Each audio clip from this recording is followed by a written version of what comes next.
Hey guys, Andy here. This is my solo Easter egg tutorial on the zombies map Zetsubo no Shima. This is DLC 2 for Call of Duty Black Ops 3. Now this tutorial is solo. I will go over some of the things that are different about when you're doing it with more than one person, but the gameplay that you're seeing is me doing it by myself. I'm also not going to go over every little thing you need to do in order to complete the Easter egg. I'm just going to go over the actual steps themselves, because I don't want to bog people down with things that they already know how to do and you can reference from other videos. That being said, I am going to go over a checklist real quick of things that you need to have done. The first thing is get the upgraded Wonder Weapon. So you need to build the KT-4 and upgrade it, but you don't need to actually have it upgraded until you're ready for the boss fight. So you've got all kinds of time to do it. Just have that in the back of your head as you're going through the game. Another thing that you need is the gas mask. This is really easy to do. There's only 3 parts. But in order to do the boss fight, there's lots of spores that send out that orange gas that will kill you. And if you don't have the gas mask, you can't realistically survive the boss fight.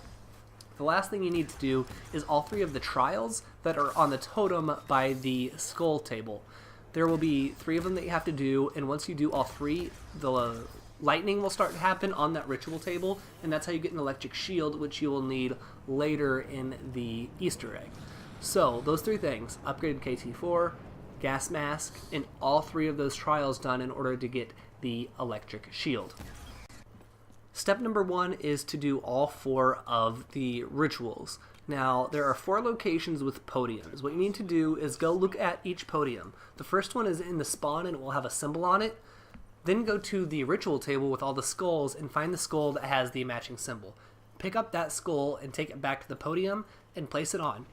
When you place the skull on the podium, zombies will spawn out of those green holes in the ground, and they will go towards the skull and try and destroy it. Your goal is to prevent that. The zombies won't attack you at all. Now, the zombies that belong to the round that you're currently on will still attack you.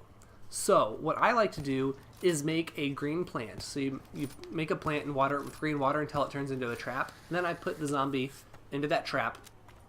And then I can worry about just killing all the zombies I see. I don't have to worry about ending my round in order to complete this ritual. It's just a timed thing. After about 30 seconds, the skull will be cleaned. And then you can pick it up and take it back to the ritual table. I like to use high-powered weapons when I do these rituals. The reason is because you don't have a lot of time to fire an assault rifle or a submachine gun into zombies that are trying to destroy the skull. In the first one, you can get away with that, but the second, third, and fourth one, you're going to have enemies actually attacking you. So you can't really stand still and fire for too long. It's a lot easier to just turn and clear out the entire podium with 2 or 3 shots. I'm using the Locust. Any of the shotguns would work pretty well as long as you're on a low enough round. The Marshall 16s are great.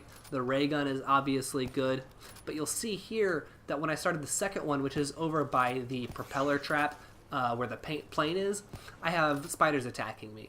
It's really not that big of a deal. It's just, it's a little bit tough to use an SMG or an assault rifle to do this, as opposed to just being able to turn and clear that entire podium. As long as you keep moving, the spiders won't do too much damage to you if you're using the shield. I highly recommend using the shield for these because the spiders can be a real pain, but for the most part they stay behind you. The third skull, or the third podium that is by the docks. You access this either by the zip line or through the power room. I recommend waiting until you have opened up through the power room to do this because you don't have to spend the money to go back and forth on the zip line. You don't have to wait for it to cool down, that sort of thing.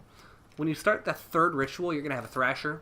He's not too difficult to deal with. He walks for about the first half of the ritual as long as you don't shoot him. So I recommend avoiding shooting the Thrasher. Once he does start running, just kind of keep moving into the circle. He won't catch up to you, and you can shoot zombies as they approach the podium. The last podium is in the very basement of the bunker. When you start this ritual, you're actually going to have spiders and a Thrasher, so it's a little bit difficult to deal with all of these things. This is where it's really important to have a shield 1, have a high-powered weapon 2, and 3, have a zombie in one of the green traps, because you do not want to end a round accidentally and then have to deal with spiders, the Thrasher, and a bunch of zombies spawning into wherever you're at. You don't have to do these in any particular order. This is just the order that I did them in. You could do the spawn one last. This just happened to work for me pretty well, so that's the way I always do it.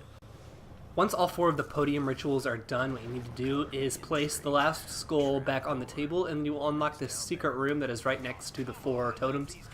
Just go under here and interact with the skull, and these gatekeepers will spawn in. This ritual is a little bit different. It's the last one you need to do, but the gatekeepers, instead of trying to attack the skull, they are going to attack the player. So they're going to be chasing after you. A tip for this is that your shield won't protect you from them. So you need to make sure that you don't let them too close behind you, because you're not going to have that protection. The good news is, though, that they have very low health. It's pretty easy to kill these guys, and you can do it with almost any weapon. I'm using the Locust just because I wanted to burn through the rest of the ammo I had in it, because I was going to replace it right after this. This is not a timed ritual either. It's not going to end until you kill all of the gatekeepers. I want to say it's 10 or 15 or so. If you want to count them, you can. But it goes by pretty quick. Once you're done with this ritual, they'll just despawn, and you can pick up the skull. To use the skull, it's like a specialist weapon. You're going to use your 2 bumpers at the same time. To attack with it, you're going to use R2, and to use its ability, you're going to use L2. So you're going to go down and use L2 on that poster. That is in the living quarters where you get the purple water. After you do that, don't put it away. Run up and try and exit the bunker, but before you do, to the right here, by that danger poster, hold L2 again, and you will unlock a secret room. Now, you can also unlock a secret room up here by the artillery gun. That just gives you a max ammo. That's optional if you have time, great. Now, in that secret room, we need to fix an elevator, the one that we unlocked by the danger poster. To do that, we need 3 cogs. You get the first one by growing a plant and watering it with blue water 3 days in a row. Every time you water it, you need to shoot it with a charged KT4 shot. If you do this correctly all 3 rounds in a row, it's going to grow this purple plant with like these yellow spots on it you can see here. Interact with that plant, and it's going to give you an artillery shell. What you do is you take this shell over to where the gun is, where that max ammo was, and there's a shield part. Wait for the plane to fly overhead. Interact with it, and it will shoot this plane down. That plane will drop one of the cogs. This can be in 3 locations. Mine was under the A generator, so you can see me pick it up there. Another one is right outside the bunker. You can't miss it by the tree. And the third is by the green water over below the B generator. The second cog needs an anywhere but here gobblegum, so make sure that's in your pack. You're going to have to get it from the gobblegum machine and then pop it, and you will end up inside a secret room where there is another cog. This room can be accessed only by using anywhere but here, and you can exit it just by walking through that hole in the side of the wall. The last cog requires you to get the electric shield. So complete all 3 of your totems, stand on that ritual like the skull table, and wait for lightning to strike, and it will electrocute your shield. Then go and bump that control panel where you zipline, and as soon as you buy the zipline, melee. So bump the control panel, buy it, and melee immediately, and you'll fall into that secret area and grab the 3rd cog. After all 3 cogs are got, you can place them in the back of the elevator, and that will unlock the elevator. Those cogs can be done in any order, so don't worry about doing them in any specific way. Just make sure that you do those 3 things. Once the elevator is repaired, you can get in it and ride it down to the basement. And this is actually where the boss fight happens. So at this point, you want to make sure that you have all of your perks that you need. You have the gas mask, you have a fresh shield, you have a gobblegum, and you have the upgraded KT4. That's because you need to shoot through these vines with the upgraded KT4 in order to access the boss room. Once you shoot this last vine, the boss fight is going to start, and you're not going to be able to leave this area. So make sure you're ready before you open this door by shooting the last vine. This is the room where the boss fight happens. The mechanics of the boss fight are pretty simple. What's going to happen is there's going to be a bunch of zombies and a bunch of spiders and a bunch of thrashers spawn in and chase you around.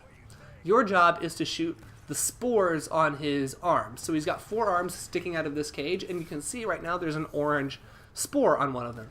What you need to do is take out the upgraded KT4 and shoot that spore. This is going to have to be done for all 4 of his limbs, so 4 times. You can see me running around here. I'm just trying to get a feel for the room. This is actually the first time I had done the boss fight. So this is me kind of learning what my surroundings are like. But you see I pull out the upgraded KT4, I shoot the spore, and the boss fight gets underway. My tips for this are to just keep moving. Remember that the skull is your friend, because this does a fantastic job taking out spiders and the thrashers. The good news is, every time you destroy one of the limbs, he is going to give you a max ammo. So you can use the skull pretty consistently, but I would be weary to rely on it, because if you do run out of the energy for it, then you're going to be in a tough spot. The upgraded Wonder Weapon works very, very, very well against the Thrashers. And like I said, you get max ammos pretty often as long as you're keeping your eye out for those spores to appear. So you shouldn't have to worry about running out of ammo too often. One thing I will say is don't worry about monkey bombs. Monkey bombs are traditionally very good in boss fights, however, they don't attract the spiders or the Thrashers. And there are relatively little zombies down here, so the monkey bombs aren't that helpful in this boss fight. All you have to do is just keep kind of running a circle, look for those spores, so you can see there's one right there. I'm going to pull out my upgraded KT4 and try and shoot the spore. So that is one arm down. Basically, you just repeat this process 4 times. Eventually here you're going to see the max ammo spawn in. It may happen after you kill one of the Thrashers. I don't remember exactly, but they happen pretty consistently. I'm going to leave up the rest of this boss fight. I'm not going to provide commentary. I just want you guys to see how it actually ends, and I don't want to talk over the entire time. That would be boring. One more thing I want to mention, though, is the differences in the multiplayer Easter egg. So if you're doing this with more than one person, one of the differences is the zipline. So in single player or in solo, all you have to do, like I said, is get your shield electric, bump that panel before you buy it, and then melee. Well, in multiplayer, you need to have both people with electric shields. So the first person is going to bump the panel and buy it. Then, while the first person is on the zip line, the second person needs to bump that panel with their electric shield. And make sure that they do that while the person is above the dock, which is basically right after you buy it. So if you're the second player, as soon as they buy the zip line, go ahead and bump that dock and they'll fall and be able to pick up the cog. Another thing is both players do need to complete their totem, but both players do not need the Wonder Weapon. However, I do recommend that both players get it. You can get the Wonder Weapon out of the box. You can't pick it up off the table. Only one person can do that. But you can pick it up out of the box, and that's going to significantly help with the boss fight. Because as you can see, there's a lot of Thrashers, and this is just solo. So those are my tips on how to do this. You're going to see me go down here in a second, but I am able to finish off the boss fight. I'm not going to show the cutscene. I don't want to give away any spoilers for anybody who hasn't done this and wants to see it for themselves. So you're going to have to go ahead and beat the Easter egg on your own to see that, or look up the video. I hope this helped, guys. If you have any questions or comments, make sure you leave them down below. If this helped you, please give it a like and subscribe. I hope to have more videos coming up on this map very soon. Thanks for watching, guys, and see you next time.